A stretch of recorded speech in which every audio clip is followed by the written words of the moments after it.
Viens, Esprit de Dieu vivant, sois le maître en moi. Viens, Esprit du Dieu vivant, sois le maître en moi. Sonde-moi, courbe-moi, brise-moi, façonne-moi. Viens, Esprit de Dieu vivant, viens et règne en moi. Viens, Esprit du Dieu vivant, sois le maître en moi. Viens, Esprit du Dieu vivant, sois le maître en moi. Sonde-moi, courbe-moi, brise-moi, façonne-moi. Viens, Esprit du Dieu vivant, viens et règne en moi. Fidèles téléspectateurs, je vous dis shalom en cette journée. Béni soit le roi des rois, celui qui nous brise, celui qui nous courbe, celui qui nous façonne. Béni soit-il pour ces instants qui le rendent possible. Béni soit le Seigneur parce qu'il permet que nous puissions partager les histoires derrière nos cantiques pour nous édifier, pour nous faire du bien. Je prie que le Seigneur conduise ces moments. Seigneur, je prie que rien ne se passe par vaine gloire, mais que toi seul, tu puisses donner gloire à ton nom. Que nous soyons de simples canaux que tu utilises pour annoncer ton évangile au travers de la louange. Viens conduire ce moment au nom puissant de Jésus. Amen. Viens, Esprit du Dieu vivant, viens me sonder, viens me courber, viens me briser, viens me façonner. Voici ce que l'Esprit Saint fait en nous. Quand nous acceptons le Seigneur, quand nous nous convertissons, nous faisons le baptême. Oui, l'Esprit de Dieu vient et nous courbe, nous brise, nous façonne, nous modèle pour l'œuvre de Dieu. Oui, quand Jean a baptisé le Seigneur, la Bible nous dit qu'une colombe est venue se poser sur lui. Une voix s'est fait entendre du ciel, a dit, celui-ci est mon fils bien-aimé. Oui, fidèles téléspectateurs de la télévision de l'Église méthodiste unie Côte d'Ivoire, voici ce cantique que nous connaissons bien. Je me demande s'il se passe un dimanche sans qu'il soit chanté, puisqu'il fait partie de la liturgie. Alors, ce cantique est tiré, oui, la parole de Dieu. J'ai dit, ayez toujours votre Bible et votre gloire à Dieu. Ou bien votre Bible et votre recueil, parce qu'il n'y a pas que seulement le gloire à Dieu qui contient ces cantiques. Ce cantique est aussi contenu dans le recueil À toi la gloire, au numéro 176. Célébrons Dieu au numéro 123. Gloire à Dieu au numéro 464. Et Jeunesse en mission, volume 1 au numéro 161. Le titre original de ce cantique en anglais, Spirit of the Living God. Spirit of the Living God. Voici le titre, Esprit du Dieu vivant. Nous allons parcourir la parole de Dieu. Ce cantique est tiré de 2 Corinthiens au chapitre 3, le verset 3, qui dit ceci. Vous êtes manifestement une lettre de Christ, écrite par notre ministère, non avec l'encre, mais avec l'Esprit du Dieu vivant, non sur des tables de pierre, mais sur des tables de chair, sur des cœurs. Voici ce qui est dit dans 2 Corinthiens au chapitre 3, mais aussi les paroles de ce cantique sont contenues dans Galates au chapitre 5, le verset 25, qui dit « Si nous vivons par l'Esprit, marchons aussi selon l'Esprit. » Fidèles téléspectateurs, voici ce cantique que nous allons parcourir, bien connu des méthodistes, parce que faisant partie de notre liturgie. Alors il est bon de savoir ce que nous chantons, même dans la liturgie. Alors ce cantique, les paroles et la musique ont été écrites, oui, par le révérend Daniel Iverson. Oui, c'est un pasteur qui a écrit et les paroles et la musique en 1926. Donc c'est un cantique assez récent. Et ce cantique a été publié dans 88 recueils de cantiques. Iverson est né en 1890 à Brunswick, en Géorgie, aux États-Unis d'Amérique. Iverson a étudié à l'Université de Géorgie, au Moody Bible Institute, au Columbia Theological Seminary et à l'Université de Caroline du Sud. Ordonné dans l'Église presbytérienne en 1914, il a servi plusieurs congrégations en Géorgie et en Californie du Nord et du Sud. Iverson, en 1927, va fonder l'église presbytérienne Shenandoah à Miami, en Floride, et va y servir jusqu'à sa retraite en 1951. L'évangéliste et prédicateur Iverson implanta 7 nouvelles congrégations au cours de son ministère à Miami. Il a écrit 7 cantiques et en a composé un et est décédé en 1977 à Asheville, à New York City, dans l'État de New York, aux États-Unis, à l'âge de 87 ans. C'est un des cantiques les plus anciens, ou du moins c'est un des plus anciens chœurs et des plus utilisés dans le culte chrétien. Chaque aspect du cantique incarne une sincérité simple, fidèles téléspectateurs. Pour beaucoup, les paroles de cet hymne attirent le chantre dans une attitude de prière. C'est un cantique de prière, c'est un cantique d'humiliation, c'est un cantique de confession. Il figure dans notre recueil, dans le thème Pentecôte, parce qu'il invite l'Esprit de Dieu à venir nous briser, à venir nous courber, à venir nous sonder, à venir nous façonner. Iverson a écrit la première strophe et la musique de cet hymne après avoir entendu un sermon sur l'Esprit Saint. Écoutez bien, après avoir entendu un sermon sur l'Esprit Saint, Iverson va être touché. Et ce sermon a été prononcé au cours d'une croisade d'évangélisation par l'équipe d'évangélisation de George Stephens à Orlando, en Floride, en 1926. Donc c'est au cours d'une campagne d'évangélisation que le pasteur George Stephens va prononcer, ou du moins va donner un sermon, un puissant sermon qui va pousser Iverson à écrire ce cantique, ce merveilleux cantique. Et ce cantique a été chanté à la croisade, puis imprimé dans des dépliants pour une utilisation à d'autres services.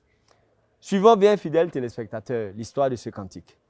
Il a été publié d'abord de manière anonyme en 1929 dans le recueil Revival Songs de Robert Coleman, avec des modifications de la musique. Cette courte hymne a gagné beaucoup de popularité au milieu du 19e siècle. Le regretté hymnologue William Jensen Reynolds, 1920-2009, a donné le contexte dans lequel cette hymne a été écrite. Fidèles téléspectateurs, voici le contexte dans lequel cette hymne a été écrite. Cette hymne qui nous sert de doxologie, qui nous introduit dans notre culte. En janvier et février 1926, l'équipe de George Stephens conduisait une campagne d'évangélisation à l'échelle de la ville, dans le tabernacle d'Orlando, en Floride, aux États-Unis. Le pasteur Iverson va passer plusieurs jours à Orlando à visiter l'équipe de Stephens. Le jour de son arrivée, il a été puissamment impressionné par un message sur l'Esprit Saint. Message donné par le docteur Barron, un médecin de Columbia, de la Caroline du Sud. Plus tard ce jour-là, Iverson se rendit à la première église presbytérienne d'Orlando. Il s'assit au piano et écrivit cet hymne aussi simplement, étant touché, étant ému par un sermon sur le Saint-Esprit. Fidèles téléspectateurs, alors, mademoiselle Birdie Loss, pianiste de l'équipe d'évangélisation de Stephens, l'a écrite sur papier manuscrit.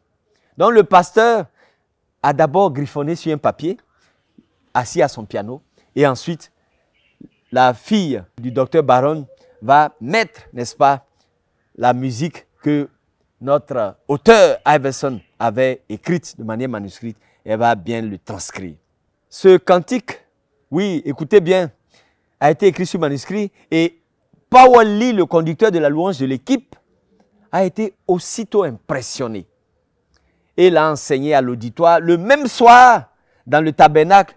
Il l'a utilisé tout au long de la campagne. Vous voyez, au cours d'une campagne d'évangélisation, le pasteur Iverson écoute un sermon de son collègue, le docteur Barron, un médecin. Il est touché, ému par le message qui a été prononcé, qui a été dit sur le Saint-Esprit. Et aussitôt, il a écrit ce cantique qui est en même temps, après, utilisé dans la campagne d'évangélisation. N'est-ce pas fabuleux?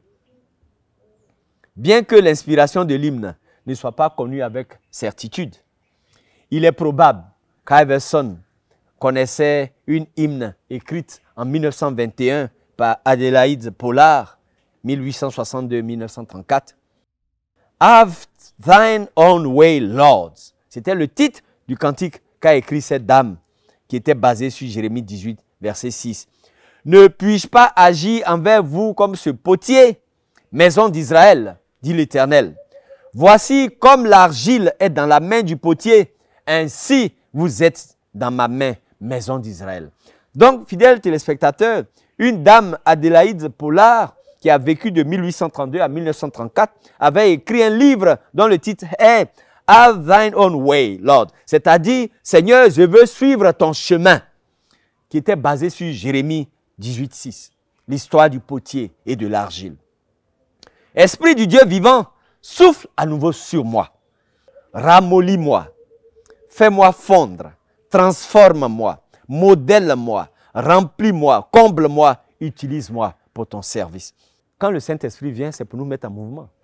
Ce n'est pas pour le recevoir et puis dormir avec. Il vient nous modeler, il vient nous façonner, il vient nous transformer et nous utiliser pour son service. Lorsque vous écoutez de la musique chrétienne, vous recevez un message qui vous relie au Dieu réel et aimant. Mais derrière le message, il y a un autre message, l'histoire derrière le cantique. Voici ce que nous dit le pasteur Iverson. Ce n'est pas d'Ali Opo, ça ne date pas d'aujourd'hui. Iverson nous dit, et je répète, quand vous écoutez de la musique chrétienne, vous recevez un message. Donc la musique en elle-même véhicule un message qui vous relie à Dieu. Et ensuite, derrière le message de la musique, il y a un autre message, l'histoire derrière le cantique, qu'il faut savoir pour bien exécuter le cantique. Vous voyez, j'étais dans une église, excusez-moi, et c'était les offrandes. Le serviteur de Dieu a dit, ok, donnez un cantique pour les offrandes. Et puis, j'entends, il est sous nos pieds, le diable est sous nos pieds. Bon, j'étais tout triste parce qu'on dit de venir action de grâce et puis on chante, il est sous nos pieds, le diable est sous nos pieds. C'est un cantique qu'on va chanter à une campagne d'évangélisation ou à une campagne de délivrance, mais pas pour faire des offrandes. Donc, Iverson nous dit qu'il y a un message derrière un cantique qu'on doit savoir avant de le chanter. Meredith Andrews explique le message qui ressort de ce cantique. Dieu est présent à chaque instant. Mais quand nous lui demandons de venir agir, nous lui donnons en fait l'accès aux endroits les plus profonds de notre cœur. Voici, viens esprit du Dieu vivant, viens me façonner, viens me modeler, viens me courber, viens me sonder. Quand nous acceptons le Seigneur, nous dit Meredith Andrews, nous donnons accès au Seigneur aux endroits les plus profonds de nos cœurs. Ô Seigneur, c'est l'Esprit. Et là où est l'Esprit du Seigneur, là est la liberté, nous dit 2 Corinthiens au chapitre 3, le verset 17. Si vous vous penchez plus profondément sur le sens original de ce passage de 2 Corinthiens 3, 17, cela veut dire en fait, là où l'Esprit du Seigneur est, le Seigneur y est. Et la liberté y est. Voici ce que nous dit ici l'auteur du cantique. Cet hymne, donc, honore Dieu et le Seigneur Jésus-Christ. Si vous ne connaissez pas le Seigneur Jésus-Christ comme votre sauveur et que vous voulez apprendre à le connaître aujourd'hui, voici comment apprendre à connaître le Seigneur. Ce n'est pas Dali Opo, mais c'est le pasteur Iverson qui nous donne cette voie-là. Il dit tout d'abord, avant de demander à l'Esprit du Dieu vivant de venir nous sonder, de venir nous briser, de venir nous courber, de venir nous ramollir et de nous mettre à son service, il faut d'abord accepter Jésus-Christ. Et pour accepter Jésus-Christ, il nous dit, nous devons accepter premièrement que nous sommes des pécheurs et que nous avons enfreint la loi de Dieu. La Bible dit dans Romains chapitre 3, le verset 23, « Car tous sont péchés et sont privés de la gloire de Dieu. » Deuxièmement, nous devons accepter le fait qu'il y a une peine pour le péché. Donc voici ce que nous dit Iverson. Pour que l'Esprit de Dieu vienne te modeler, te façonner, te courber, te sonder, il faut premièrement accepter que tu es un pécheur. Deuxièmement, accepter le fait qu'il y a une punition pour le péché. Il y a une peine pour le péché.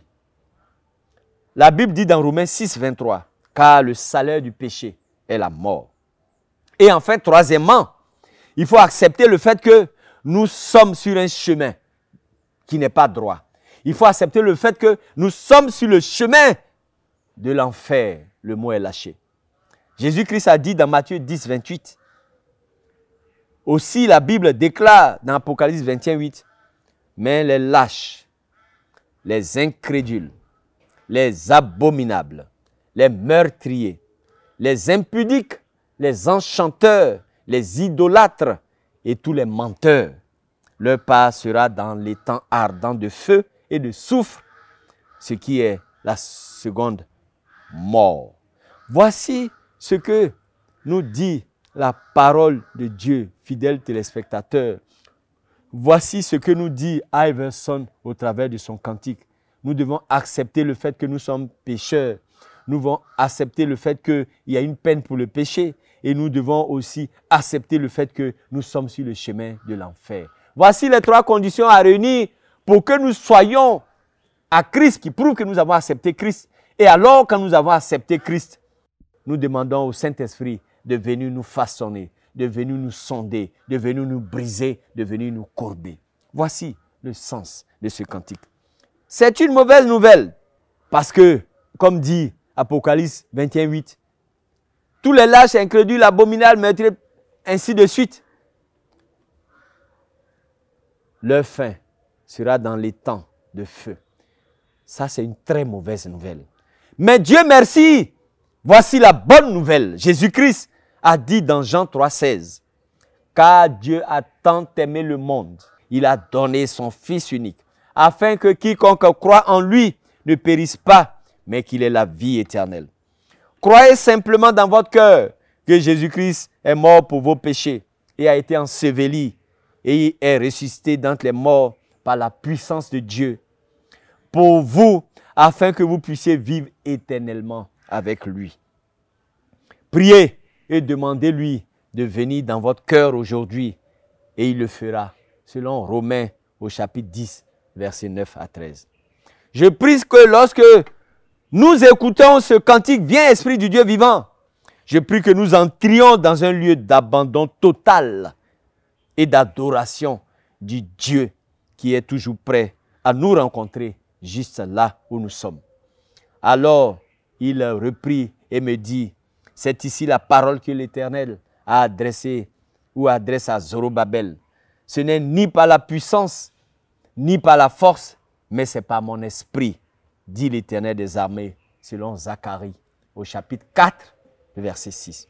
Esprit du Dieu vivant, envoie-moi ta pulpe, envoie-moi ton essence, envoie-moi tes bénédictions, déverse sur moi en abondance la vie.